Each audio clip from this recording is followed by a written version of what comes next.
De volta com o grande debate. O Tribunal Superior Eleitoral tem 2 votos para condenar o ex-presidente Jair Bolsonaro e o então candidato dele a vice, Braga Neto, pelas condutas durante as cerimônias do bicentenário da independência em 7 de setembro de 2022. Até o momento, o relator Benedito Gonçalves votou para declarar só Jair Bolsonaro inelegível, livrando Braga Neto dessa consequência. O ministro Floriano de Azevedo entendeu que tanto Jair Bolsonaro quanto Braga Neto devem ficar inelegíveis. Os 2 ministros também concordaram em punir Jair Bolsonaro e Braga Neto com multas. O ministro Raul Araújo divergiu e defendeu a rejeição das ações. A corte vai continuar o julgamento na próxima terça-feira. Jair Bolsonaro já está inelegível até 2030 por uma condenação anterior do TSE. Caio, a tendência é de uma nova condenação de Jair Bolsonaro? É quase uma certeza, Leandro. Quase uma certeza. Né? Não pelo mérito da ação, mas sim pela figura que está sendo julgada. Estava vendo aqui trechos do voto do relator. Ele diz o seguinte: comprovou-se indevida mescla entre atos oficiais eleitorais em Brasília e no Rio de Janeiro. Para quem não se recorda, né, no 7 de setembro, acho tanto numa cidade quanto outra, Bolsonaro assiste aí aos desfiles militares e, ato contínuo, vai para uma outra localidade, eles estão para outro local, e a partir daí faz um discurso para aquelas multidões, né, que todos viram, pelo menos até as imagens serem censuradas pelo próprio TSE, por esse próprio ministro relator. Né? Ele diz que houve apropriação de bens simbólicos. Olha só que coisa genérica, né? Olha só que conceito antijurídico. Como que você se apropria de uma data? Como você se apropria de um símbolo nacional? Ele está aí para ser usado.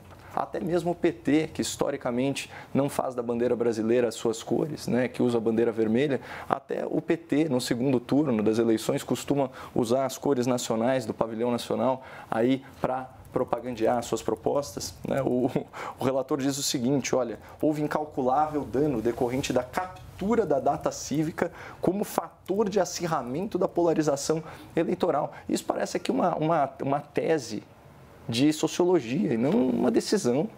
Gente, por favor, aqui eu estava vendo os trechos da defesa, né, o advogado Dr. Tarcísio Vieira de Carvalho, ele foi muito próprio. Ele disse o seguinte: na ocasião houve uma cisão factual entre momentos diversos. Você está ali usando a estrutura do governo, obviamente, é o chefe de governo, é o chefe de Estado, é o líder político da nação, ele assiste o desfile, depois ele vai para o carro de som, não sei especificamente qual que era a infraestrutura, falar aí para centenas de milhares de pessoas, se é que não somou mais de 1 milhão de pessoas, pelo menos no Rio de Janeiro, a multidão era realmente impressionante. E aqui vem um segundo momento também, as pessoas estavam indo a esse ato cívico pelo 7 de setembro, ou seja, Bolsonaro ele se capitalizou politicamente no 7 de setembro, ou nós podemos falar o oposto? Porque nós vimos como foi o 7 de setembro esse ano, né? Aquela cena patética, né, do casal presidencial acenando para o nada. Aliás, falar da confusão entre partido, governo e Estado, vamos lembrar que a primeira-dama, a meu ver, de forma muito infeliz, né, chegou acenando fazendo o L, que é um símbolo de campanha, né, e inclusive vestindo vermelho. Então, assim, eu acho que aqui é uma grande forçada de barra, de verdade, mas o efeito prático disso é mínimo, porque, de qualquer forma, em outro julgamento que eu também reputo como desarrazoado, o Bolsonaro já foi declarado inelegível. Então, Inês já é morta. Eduardo, qual a sua opinião? Bem, eu acho que o TSE tem sido bastante comedido nos seus julgamentos. Vamos lembrar que houve uma primeira condenação do presidente Jair Bolsonaro e 3 absolvições posteriores. E agora nós temos uma outra situação em julgamento com 2 votos contra o presidente Jair Bolsonaro e 1 a favor. Os 3 juízes que votaram são bastante criteriosos.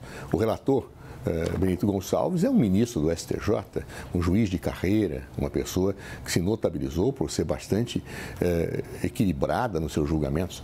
O professor Floriano de Azevedo Marques, que está integrando pela classe juristas, doutor professor de Direito Administrativo da Universidade de São Paulo, da Faculdade de São Francisco. Também o ministro Raul Araújo, ministro do STJ, uma pessoa para mim bastante ponderada, que tem tido posturas nesse processo, ou nesses processos, um pouco mais, diria assim, garantistas em relação às demonstrações que são feitas. Seja como for, me parece que o relatório do ministro relator foi rigorosamente correto.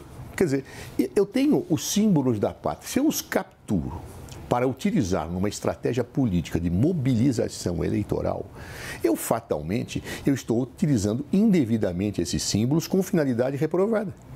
Vejam, por exemplo, o voto cita isso, lá o desfile em Copacabana foi alterado de lugar para facilitar a junção das situações, né?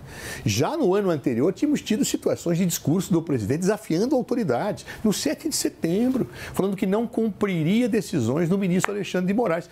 Há um histórico nisso, e neste caso houve uma associação eleitoral do dia 7 de setembro. Aliás, vamos ver ao longo da história. Eu participei vários desfiles de 7 de setembro como ministro, já vi outros, estive presente em outros. Eu nunca via uma mobilização eleitoral em torno do 7 de setembro, porque o 7 de setembro é de todos os brasileiros, daqueles que usam azul, que usam amarelo, que usam vermelho, cada um usa a roupa que quer. Ok. Senhores, obrigado pelo debate de hoje. O grande debate termina aqui. Lembramos que as opiniões que foram emitidas pelos comentaristas não refletem necessariamente a posição da CNN. Para você, uma boa noite e até amanhã.